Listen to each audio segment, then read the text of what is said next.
Mungkin selanjutnya kita lanjut ke pemateri keempat, Bapak Abdul Gofur MSI. Assalamualaikum Bapak Abdul Gofur.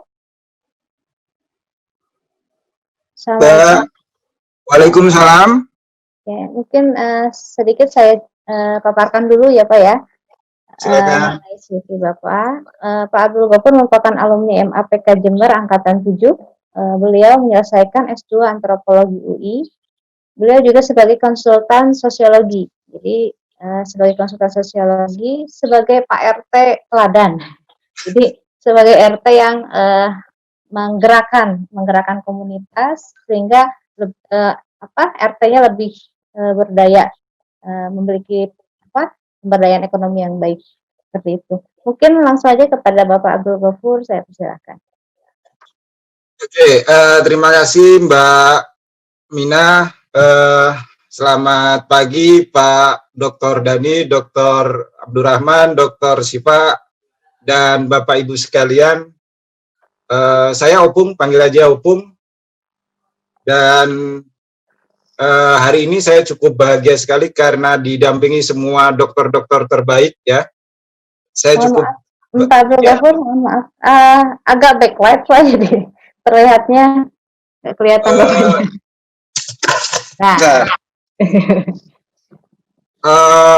Masih backlight ya? Iya, mungkin kameranya yang di jendela Pak.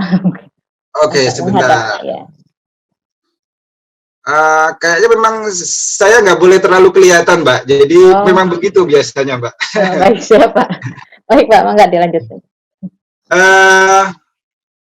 Ada bahan yang tadi saya share, tapi intinya gini, saya mau berbagi cerita saja dengan ibu bapak sekalian bahwa saya punya pandangan bahwa pembangunan itu kalau dilakukan dari hal lingkungan kecil dan lingkungan kecil itu bagus, maka kalau semua lingkungan kecil bagus, maka lingkungan besar akan jauh lebih besar, lebih bagus lagi. Jadi sesuatu yang menurut saya sebutnya sebagai organisasi sosial, ya, nggak punya power, karena kalau tadi misalnya Dr. Abdurrahman, Dr. Dani, dan Dr. Siva cerita, itu kan relatif powernya besar-besar gitu ya. Kita ngomong misalnya paling kecil lah, misalnya soal dia mandiri gitu. Jadi dia bisa ngelola dirinya sendiri dengan sumber daya yang dimilikinya sendiri, itu mereka cukup mampu dibandingkan yang namanya lingkungan seperti RT. Saya kira prinsipnya simpel sebenarnya, ibu bapak semua tinggal di namanya RT. Tetapi pertanyaan kemudian adalah apa yang ibu bapak lakukan dengan lingkungan ibu bapak? Ini menjadi penting sebenarnya. Apakah kehadiran kita di lingkungan itu sudah cukup memberi warna untuk minimal gitu ya, untuk perbaikan lingkungan dalam beberapa hal. Ini menjadi penting gitu. Kalau saya pribadi sebenarnya kalau setiap dokter itu ada di RT, seharusnya Indonesia ini lebih cepat baiknya. Kalau setiap dokter itu maju dalam arti dia mampu setidaknya mendampingi lingkungan-lingkungan masing-masing.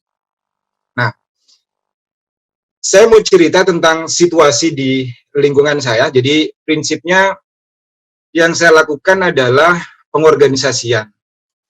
Jadi saya tidak cukup punya modal dan saya juga tidak cukup punya kekuasaan untuk mengatur orang, tetapi yang saya lakukan adalah pengorganisasian lingkungan warga di sekitar saya. Ya, jadi saya diangkat jadi ketua RT dan saya refleksi saya dari sebelum-sebelumnya adalah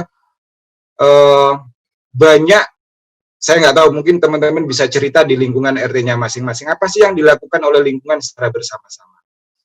Dan kebanyakan sebenarnya misalnya kalau kita ngomong soal visi, banyak lingkungan itu nggak punya visi. Jadi ketika tidak punya visi, ya mohon maaf, akan ada kesulitan kemudian mau diarahkan kemana sih menjadi di lingkungan RT itu. Implikasinya apa? Adalah ya RT hanya sebagai administrasi, ngasih surat pengantar, paling banter ketika ada bantuan ya itu disalurkan, selesai urusan. Tapi kalau kemudian RT-RT itu didorong untuk lebih kreatif, saya kira tadi kesejahteraan warga itu akan terbantukan, minimal ada jalan untuk ke sana. Nah, yang saya lakukan tentu adalah visi. Jadi setiap hari itu saya nggak akan lepas dari yang namanya apa besok, perubahan apa yang harus saya lihat. Dan itu memang tidak mudah, karena tadi RT itu organisasi yang nggak punya power. Gitu. Dia teritori yang tidak sama misalnya dengan organisasi seperti hobi, komunitas sepeda misalnya yang dia punya bisa iuran dan segala macamnya dengan frekuensi yang tinggi. Nah, tetapi kemudian visi ini yang kemudian menjadi penting untuk saya sampaikan. Dan dorongan pertama yang saya harus sampaikan bukan menyampaikan ide saya, mimpi saya enggak, tetapi adalah membangun self-esteem. Jadi self-esteem itu semacam kesadaran diri. Jadi orang disentuh, kalau situasi seperti ini berlanjut, apa yang akan terjadi? Kalau situasi ini tidak kita selesaikan, maka apa yang akan terjadi? Jadi ketika itu kita bangun self-esteem itu. Jadi saya biasa misalnya tiap malam gitu ya, mojok sana, mojok sini, ngopi sana, ngopi sini, hanya untuk mengenali itu. Dan itu yang kemudian kita bangun dengan kolektifnya. Jadi kalau self-esteem-nya sudah kita bangun, maka akan jauh lebih mudah dengan kolektif. Percaya bahwa anggaplah satu RT itu ada 100 kakak gitu ya. Enggak semua akan kita bisa dorong. Saya sudah gunakan teori partisipasi dari berbagai macam ilmu, berbagai macam teori, tapi sekali lagi ada kesulitan-kesulitan yang memang kemudian ada berbagai kepentingan di tingkat lingkungan. Makanya ketika ada RT pasif, menurut saya wajar, karena dia sebenarnya tidak kuat menghadapi tekanan-tekanan yang ada di lingkungan itu. Jadi kalau Pak Abdurrahman mau bangun, gampang, orang dia tinggal ngasih gitu. Tapi kalau di RT, nggak bisa. Kesulitannya cukup besar gitu. Nah, tetapi setidaknya dengan kesadaran kolektif yang sudah dimiliki, itu yang kemudian kita bangun organisasinya. Jadi saya selalu percaya bahwa di lingkungan saya semua orang punya kapasitas yang berbeda-beda. Dengan kapasitas itulah saya apresiasi dan saya berikan ruang bagaimana kemudian yang bersangkutan saling berbagi pengetahuan. Kalau soal bangunan, saya percayakan ahli bangunan. Dia yang mimpin proyek bangunan. Ya, enggak.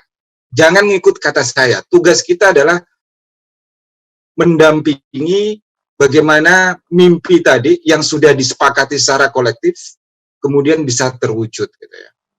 Dan, nah ini yang paling banyak saya lakukan sebenarnya adalah jejaring. Jadi ketika kolektivitas organisasi sudah dibangun, saya kira di lingkungan teman-teman, bapak-bapak, ibu-ibu, semua biasa lah ya, RT manajemennya tusuk sate. Semua diambil sendiri, mulai narik uang, data, dan lain sebagainya narik sendiri. Kalau di kami, jujur saya nggak pernah mau untuk terima uang. Sampai misalnya orang biasanya ngurus pengantar, harus ngasih amplop dan lain sebagainya, kita tolak di sistem kami, kita tolak. Jadi, dan profesional itu murni adalah tanggung jawabnya bendahara. Jadi dengan begitu sebenarnya penghargaan dengan warga, dengan pengurus yang lain itu jauh akan lebih kuat untuk berubah.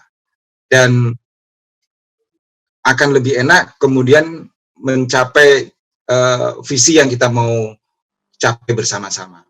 Nah, tugas saya sebenarnya adalah kemudian membangun jejaring. Bagaimana ide-ide dari warga, meskipun kita bantu untuk mengeluarkan, itu kita bangun jaringannya.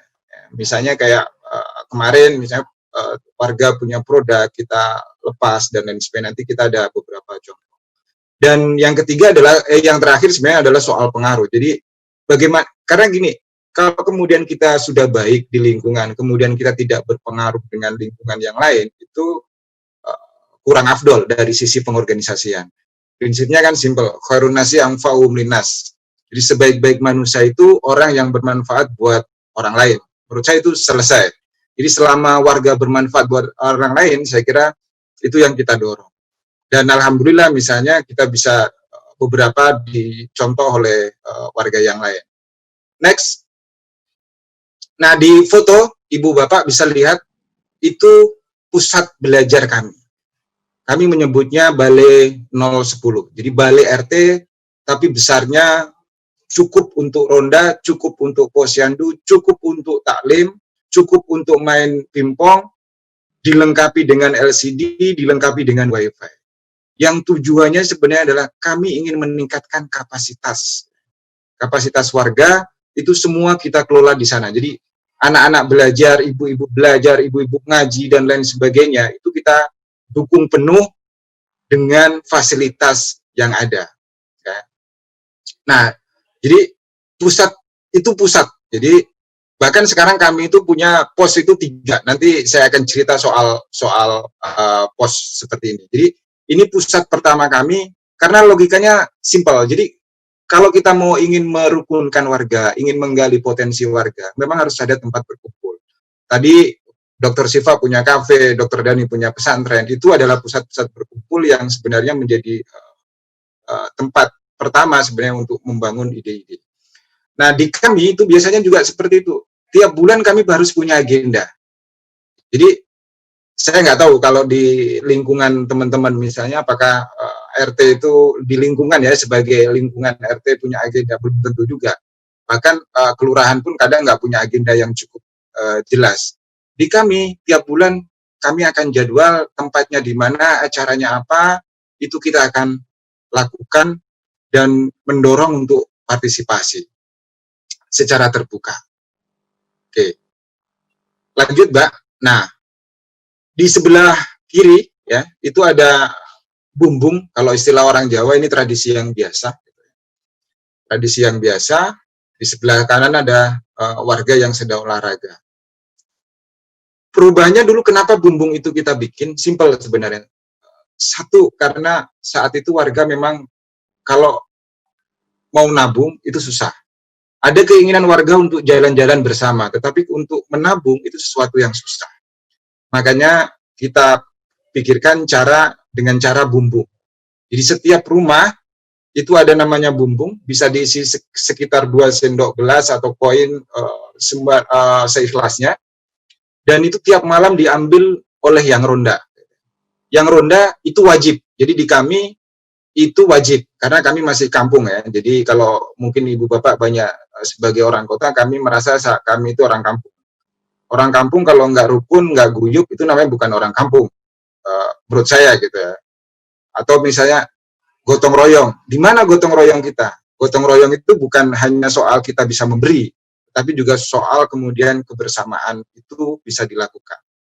Nah, model ini, jadi tiap malam kita kumpulkan dan berasnya kita gunakan untuk mereka yang tidak cukup punya daya beli yang cukup untuk membeli beras dengan harga normal. Jadi warga yang hanya berpenghasilan rendah itu yang boleh membeli beras. Dan uang-uang itu kita tabung, kita kumpulkan untuk jalan-jalan CRT. Jadi kalau potret sebelah itu adalah contoh kami jalan-jalan CRT hanya dari uang yang dikumpulkan dari beras dan koin yang tiap malam selama 2,5 tahun. Kenapa? Karena tadi nabung itu sesuatu yang susah. Jadi alhamdulillah kami juga sudah jalan-jalan hanya dengan ngumpulin uang beras. Itu pun kami juga sudah berbagi dengan warga yang membutuhkan pangan, kami berbagi air di balai tadi itu, kami fasilitasi air bersih untuk minum. Jadi siapapun pedagang orang yang lewat dan lain sebagainya mau minum, silakan. Malam pun kita fasilitasi kopi, teh, dan lain sebagainya untuk bapak-bapak yang ronda. Nah, lanjut Mbak. Nah, ini juga salah satu pusat tempat pertemuan kita. Jadi kita punya lapangan yang kita bangun bersama-sama gitu ya. Dan sekali lagi kami hampir jarang punya bantuan dari luar gitu ya, apalagi dari pemerintah. Kami semua lebih banyak swadaya dengan cara yang sangat simpel dan seikhlasnya. Apapun, berapapun itu boleh disumbangkan. Jadi dan itu sangat bermanfaat untuk arena kumpul, arena olahraga buat warga. dengan segala fasilitas yang kita miliki. Terakhir, di tengah pandemi, kita dorong seperti ini. Jadi kita percaya semua warga punya kapasitas, termasuk punya produk dan lain sebagainya. Kita fasilitasi untuk berjualan online dengan cara menyebarkan, membuatkan flyer dan lain sebagainya. Termasuk dengan menanam hari ini kita menanam di 5 titik lahan tidur yang belum dipakai oleh pemiliknya, dan kita minta izin. Ternyata juga mendorong kelurahan untuk menjadi juara 1, ya. Jadi tapi saya tujuannya bukan untuk pamer gitu, tapi tujuannya adalah bagaimana warga menyadari bahwa kita ada waktu yang kita di rumah, kemudian kita nggak produktif, ayo kita bersama-sama untuk mencangkul, mencari keringat barang 1 hari itu setengah jam, 1 jam gitu ya. Sehingga prosesnya memang agak lama, karena memang prosesualnya menjadi itu yang kita jaga. Kita nggak ngomongin soal target dan lain sebagainya. Dan berbagai pihak sudah mulai berkunjung ya untuk melihat hasil-hasilnya ini. Meskipun sebenarnya secara pribadi saya bilang bahwa kita belum layak dilihat oleh orang karena masih dalam taraf untuk menuju ke sana. Nah, itu kira-kira sebenarnya yang kita lakukan. Jadi intinya mimpi. Jadi kalau kita tidak punya mimpi, saya kira kita tidak akan kemana-mana. Dan sesuatu yang baik kalau dilakukan dengan cara yang baik, saya kira hasilnya juga akan baik. Terima kasih Mbak Mina. Itu saja dulu untuk pengantarnya. Nanti kita bisa lanjutkan dengan diskusi bersama-sama. Terima kasih kepada Bapak Abdul Ghafur. Sangat menginspirasi ya. Jadi susah sekali untuk mendapatkan menemui Pak RT seperti Pak Abdul Ghafur. Artinya di rumah saya pun untuk RT ya lebih ke surat keterangan, arisan, ya, artinya hanya sebatas itu saja.